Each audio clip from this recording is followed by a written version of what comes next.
I think a lot of people have misconceptions about who God is. They really do think that God exists to fix their lives. There was a bloke at our church who was a seeker, and during the death of his mother, he just basically said, if I, as a finite human being, would do everything within my power, including medical care, love and concern, to stop my mother from dying like this, how can there be a loving God who would let this happen? I'm not sure there is an answer to the problem. You either have to assign blame towards God, which to me doesn't line up with the character of Jesus. You have to assign blame completely to humans, and I think that the ways that we do interact with the planet do have some very real consequences.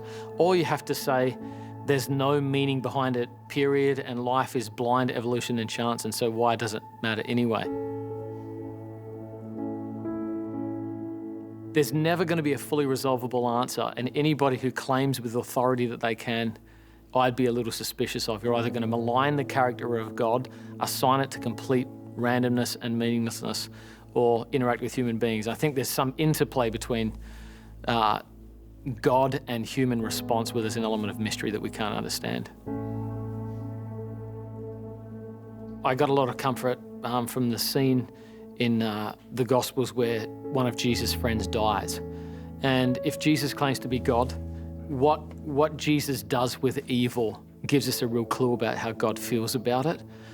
Firstly, whenever Jesus saw sickness, he healed it, he responded to it. He wasn't passive, he didn't say, that's my will, just suffer. He acted to respond to it. When his friend died, Jesus wept. And so that's, I think, one of the most compelling verses. Jesus makes the claim that he's the creator God, and like an artist who has a beautiful gallery filled with fine art, and then a vandal breaks in and destroys it all, the artist would walk in and weep at the loss of his work. I think that's what we see with Jesus. He comes into the human story, sees the brokenness and pain of death, and his response to it is not stoicism, but he weeps and then he acts. And I found that just remarkably comforting, that even though there wasn't a big answer for God to fix everything immediately, there was a deep sense that he cared about it, that he was working within it.